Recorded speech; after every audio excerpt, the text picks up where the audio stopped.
Welcome to Behind the Audition podcast with your host, Curt Hilton. Listen in on interviews with voiceovers, filmmakers, producers, animators, and much more. Curt, a voice actor himself, will give insider tips to the business, talk with guests about how they got into the business, and be sure to stay tuned to the end of the podcast when he challenges his guests with a pop-up audition. Now it's time for Behind the Audition podcast. Here's Curt Hilton. Coming to the show, I'm super excited to have my next guest on. We have talked online. We can't really talk on the phone nowadays. It's all social media. This gentleman is fantastic. He is like the voice of so many characters. You've heard him in commercials, video games, everything. Ladies and gentlemen, welcome to the show, Ty Anderson. How are you doing today? Thank you, Curt. I'm doing well. And how are you, sir? I'm doing good. I thought my microphone was going to go out for the show. I was like, I had to do another take. Had to make a little blooper reel. So how things in Texas? Actually nicer now that the temperatures dropped from a whopping 95 to 100 degrees that it's been. Yeah, it's stifling. I'm a guy that's from the Seattle area, so this is killing me. Nice. Yeah, is Seattle like what they really say, where it rains all the time? No, it's gray all the time. That's what it is. It's gray. It doesn't rain as much as they say down here. Man, the rain is mad. It's like really it's upset when it rains here. It's like it comes down the lightning. Just the other day, me and my wife were sleeping, and at 3:00 in the morning, lightning bolt struck within, I don't know, half a mile of our house. Wow. And went crack and woke us up. And, so I really like that, though. I'm really into kind of heavy rain, heavy lightning storms. The rain in Seattle is kind of like, hi, I'm Rain, and I'm just going to be hanging around for a while. I hope you like it. Here we are. And if I'm not here, my friend Cloud will be here. And he'll just hang out with you. Oh, my goodness. I love your voices. And that's one thing I want to talk about. So, getting into this industry, what was something that you just clicked and said, you know what, this is what I want to do. I want to be a voice actor. What was your first big step to get into this industry? It was 1872. I remember it well. It was...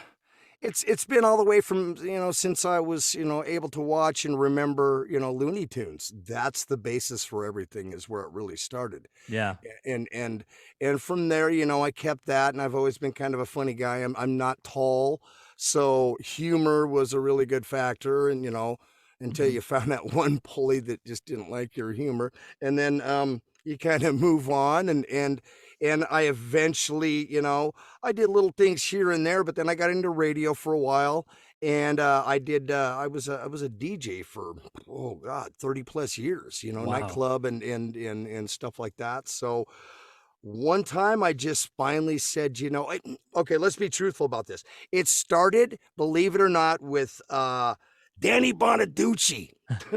Nice. In Seattle. He has a radio show up there. And I contacted his show. They have a thing called Ask Danny. So I sent in, hey, I really want to get into, voiceover. And so I ended up doing a live auto place call in. Yeah. With the show, and that's kind of where it started. And then I just started doing it myself. I just started at home, and it's 10, 11 years ago. Yeah. And so it all kind of started with that. Wow. Never met the man. I tried, but he just wouldn't meet with me. I don't know. I remember that show he had on TV, not the Partridge Family, but the like the reality show, because he, he was really like energetic, you know what I mean? Yeah. It was very, his show is just so exciting, and, being in that, radio industry, I mean, a lot of voice actors that were radio jocks, DJs, it's cool to know you're a club DJ. I think that we have the minds of just, we can become anything we want by just using our imagination. You know what I mean? Absolutely. And, so you do a lot of voices. When you do character voices, how do you have to see the character? Or I know some voice actors just tell me what their voice is going to sound like, or what you want it to sound like, or do you like to look at the character and then that's where you come up with your voice? It varies. If they send me an image of, a monster, a villain, because I specialize, basically in those. I like that, and it does give me an idea. But if it's just lines, then, I'm the kind of guy that will give them 3 separate voices or 2 separate takes, and so they come out of my head. Mm-hmm. that's I think that's as voice actors, and not so much voiceover artists, is like, there is a difference to me. As a voice actor, you're really into that, and you find that character, and you're just, I will get you all and you will fall down before me. And then, your next take is, I will make you fall down before me, and it's just those little things, and it's acting. It's all right there. And I love being able to do that. Yeah. That's just a wonderful thing. And they come out of my head. They're in there. Me being a little older, I can make reference to older stuff. Right. Older actors that people don't know in this generation, and pull those. Mm-hmm. And I do use that. There's a lot of guys that I use from 1930s, 1940s TV and movies that I was really into as a kid, that I use, Mm-hmm. and people go, oh, where'd you get that voice? And I'll be like, oh, watch this movie from 1937. Yeah. Inspirations. I love it. Absolutely. And it's a beautiful thing. And you come across people that have, voices that you're like, oh, I've got to keep that. That guy had a great voice. So. Mm-hmm. Absolutely. So, that's what I was going to ask you, because you have like old movies that you watch, and you remember those old cartoon characters, and you'll sit there and you'll watch and be like, oh my gosh, like they don't make voices like that anymore. No. And so whenever you get an audition and you look at your script, like I noticed one thing you just did, like for those getting into this industry, you act, you move your body, and you just you're acting. Yes. And I think that's a misconception about voiceover, I should say, because they think they can just do the voice of a character they heard back, Looney Tunes, like you said, or other ones. Yeah. How important is it to create your own character, your own voice, not just try to be like everybody else or be like somebody that's already out there? Absolutely, terribly top of the line, 100% important, because we're competing with 800,000 other voice actors, and voiceover artists, and it's become such a big thing, and so many people are into it now that you have to stand out. You have to find that voice. It has to come from somewhere. You have to be different. And if, you can catch the voice director's ear or the casting director's ear with something different, man, you're doing your job. And it's something you have to work at. You just can't come into the booth and go, okay, blah, blah, blah. Right. You have to really kind of think about the characters nowadays, because you're competing with Jim and Sally and Frank and John and Amir and so many people. Right. That if you don't make it your own and you don't make it stand out, man, you're not going to stand out. Absolutely. I recently, I'm a part of a couple of rosters out there for some video games, and my casting director reached out. I auditioned for a certain part. Yeah. And I found myself, like, sometimes I just whiz right through it. And I caught myself like, why did you do that? That was like something you really liked. You know what I mean? Yeah. And for those listening, how important is it to really read through? Because I work with my coach on this. Look at your script and really read what they want and sell what they want, instead of saying, okay, I'm going to make it this voice. How important is that? 110% important, because if you don't do the script right, you don't pick up on the vibe that they're sending, that the writer wrote for that character's line, and you're not getting it, and they'll just blow you off. Absolutely. Yeah, it's your voice they're listening for, but it's how you come across in those lines, and if you picked up what that guy's trying to say. A trick I learned is, yes, you've got your lines, but give yourself some lines before that. Yeah. That would build up to that. Where did Jim go? Jim's not here anymore. He's gone to sea and he doesn't know what he's doing, so you've added that. That's a fantastic idea. You and I work on a new fun project. It's actually been around long, Twin Brothers. And I'm having like the fun, like one of the best times. I love your voice, by the way. How do you get it that high, man? It's just one of those things. Like, we're looking at characters. Sometimes you just do like this. You get excited, and like a little whiny 8-year-old kid, like that. And so sometimes when when I looked at that character and I heard yours, and I'm like, oh my gosh, this is probably one of the coolest things I've been a part of. You know, me, you, Caleb Pitts, and other voices on there. You know, when you find a character like that, how do you like really get into, like, you know, I want this character to be mine? Do you like grab it and say, this is what, and do you practice walking around the house doing that character's voice? Yeah, they're all mine. And my voices ramble constantly. I mean, Yeah. yes, I have another job that I do, and I do that all day. You know, there's all sorts of characters, dialects, Yeah. And so that's how I do it with Robert, you know. Oh yeah. Robert was just one of those guys. And when I did, and I make sure I recorded him again, because I originally did, you know, Robert way back in, I think, 19 or something. I'm not that old, I swear to God. Oh, that's awesome. Way back in, 2016. Yeah. I went back and listened to that. How do I sound? Could I still sound like that? Yes, I'm a little older. Yeah. And I don't tell people this that often, but I am allergic to every freaking plant here in Texas, man. Yeah. It is terrible. So I get asthma out of nowhere. I haven't had asthma since I was like 7, So it does change my voice. I do gargle a lot with warm salt water. I'm really big on that, and it cleans everything out. So Robert it's just a natural thing. My voice is kind of casually dropped to that. Yeah. So, that's why I'm always going after the villain voices and the bad guys and the monsters, because I do that, Absolutely. And Joe Carrero, I hope I'm saying his last name right. Yeah. When I talked to him on the phone, his animation is like the old school animation that I'm excited to see come back. Almost kind of like, I'm trying to kind of describe, almost like 90s, late 90s. Yeah. Don't you agree? And it's not, when they had the one with I loved the show. The Animaniacs. Thank you. Yes. Stuff like that. Yeah, yes. There were some great shows in the 90s. And I mean, being the age I am, years old, I still watch cartoons. I'm just amazed at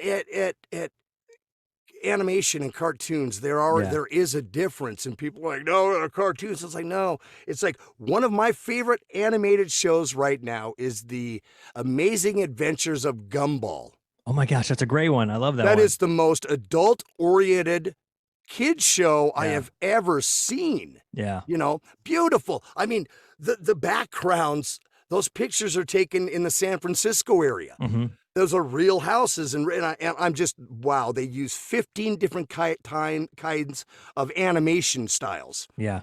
Which is awesome. The voices are cool. The voices are original. I got to admit, there's one that's doing a little homage to Chief Wembley, or the chief from The Simpsons. Yeah. He's the donut guy, but that's an homage, and that's great. Mm-hmm. And it's oh man, I get excited. No, see, that's good. And I mean, so don't you think it's important for us as adults even to put on Netflix or Cartoon Network and, listen to the pros and listen how they do this stuff? Because I think, their social media, and I know, a lot of voiceover challenges, people just want to do voices. I think you need to really learn the craft too, to really, understand what animation is about, the acting part, you know what I mean? Yeah. Because the expressions of these characters' faces, it's not just yelling or screaming. It's actually doing their facial expressions while you're reading this copy. You can almost see it. You know what I mean?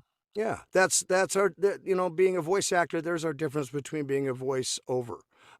No offense to voiceover at all. I mean, I'm not ever going to cut anybody down. You're just doing that a little bit more, This week, coming up, is the flower sale at Bob's Flowers. That's okay. We all got to find our tone. We've all done that. Oh my gosh, that's We've awesome. all found our, somebody told me I need to start doing NPR. Welcome to NPR Radio. Today we'll be talking to Bob Silvers. Bob is the writer of a book called Get the Hell Out of My House. That kind of, Oh my gosh, I love it. But that's called an outlet, and that's what voice actors have an outlet. Voiceover has an outlet. So let's talk about. So do you mess around with a lot of pay to play? Or are you strictly focused just on rosters? I talked to a couple of voiceovers the other day. I said, my goal next year is to be 100% off pay to play.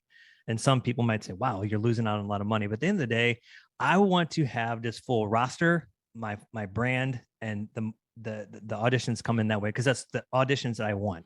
I mean, Yeah, is that yeah. something You don't want to go through somebody to go through somebody. Hey, Bobby, I got a great deal on this voice acting thing here. Absolutely. So I see you're on LinkedIn as well as Twitter, and but do you ever feel like you need to be on any other platforms, or is that it? I was on Instagram, and I got hacked, and I tried to get Instagram and Facebook to take care of things, and they didn't, so they lost my business. I lost a lot of great stuff. I have to admit that since I'd been on Instagram, but I didn't, I didn't cry about it. I moved on. LinkedIn, I'm really trying to do a little bit more adult oriented posts compared to Facebook, and there is a difference. I'm not rich. The day job I have is doesn't pay well. We have 2 kids. One right now is eating us everything. He's a teenager, and we're spending $86,000 a month on food. Oh my gosh! So what? So Doritos and just oh no, whatever he can get. He's actually into he likes peanut butter. He likes he eats pretty healthy, but it'll be like in the middle of the night, and I come in the morning to get his wake him up, and there's plates everywhere. I'm like, it's the last time I told you. Yeah. Get the stuff downstairs. But that is awesome. I've never paid for the most part any of the social media or the pay to play sites. It's not my thing. I tried that when I first moved down here to Texas. I put everything I had, everything, every day, online, everywhere I could find. And what happened was, Curt, is I got severely depressed. I already suffered from bipolar, like 98% of the actors and voice actors suffer from, and we know that. Right. So it just got really bad, and I finally had to just step back. Wow. And I'm still chasing my dream, but I'm not like gung ho and pushing, I'm gonna get that, it's mine. Right. I'm doing this my way. I may not get a lot of work, but the work I get, I enjoy. There you go. I like that. And I'm happy to do it. Yeah. To me, it's not about the pay sometimes. It's about being able to do a voice or a character voice. This is my soul. I mean, this isn't just something for me. This is my soul, and this is what I truly love to do. I like that. And if I could quit my day job, I would do it in a second if I had something that could pay my bills every day, or whatever. I work for a company right now. They're they do audio for RPG games, tabletop games. Nice. Okay? I'm constantly doing work for them. What's really funny is I'll go back and look on how many I've done and saved. Hundreds. I've done hundreds of voices for these guys, and I love them. They're awesome. Pay isn't fantastic, but they're top-notch people. And they like my voices, and they like the work I do, and I will go above and beyond for anybody at any time that ever needs that, anything I do. Yeah. There's no point in doing something half-ass. I love that. I do it 100%. Absolutely. And so what would you say your marketing tactic is? I mean, do you do a lot of direct marketing, or do you like to reach out to a lot of production houses, or do you just like to be on rosters? What is your marketing tips? Whatever I can pop into. I like to do LinkedIn. I'll find people that are casting directors, send them all my information.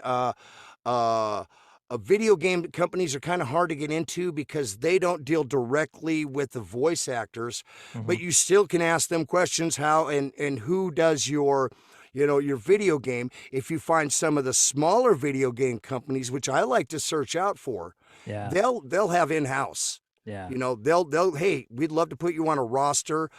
Any production companies, a recording studio. I'm out there. I've thrown my stuff out there, and if they come to me, great. If they don't, I go back and, hey, I hope you remember me, and hope things are going well with you. Once again, if you need anything, please think of me, and if the opportunity arises, add me to your roster. Love it. I've gone after the big, and the big came to me last time, and I was, I'm ecstatic, and I'm happy and I love what I do, you know. So, Absolutely. Well, I got to ask you, I see the man behind you, Christopher Walken. yes, sir. Yeah.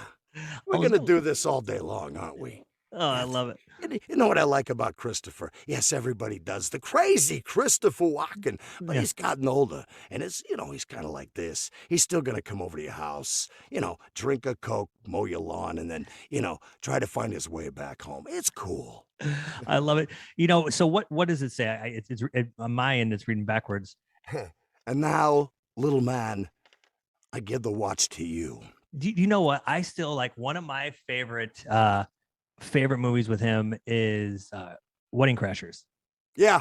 I mean, this and the line that gets me every time is when they're going down to the boat and you hear him go, "What's Zach?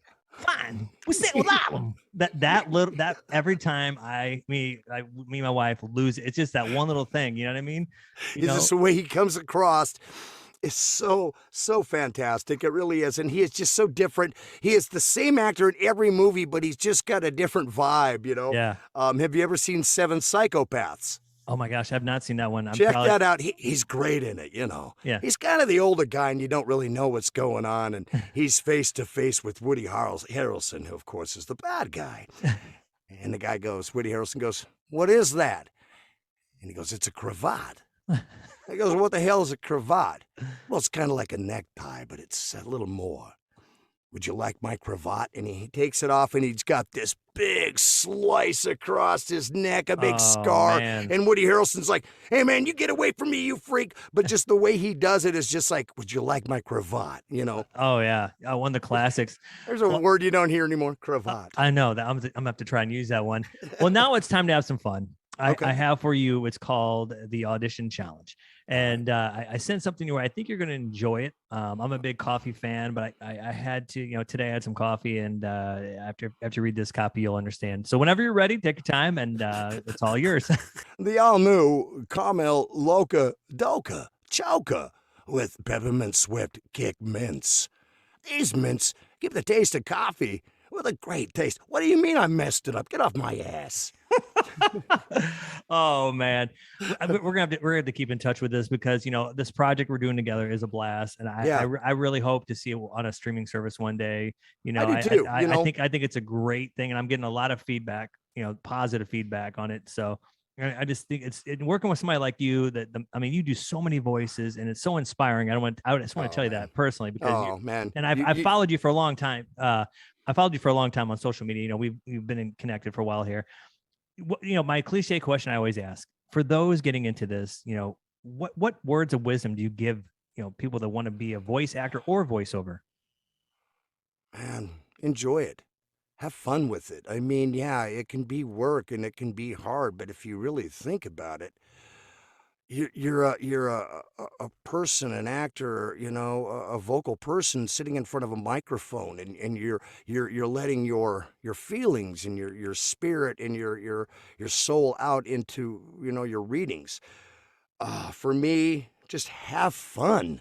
Just have fun. It's not about the money, folks. It's beautiful. Don't get me wrong. Somebody wants to pay you some big money, but it's the fun. Yeah.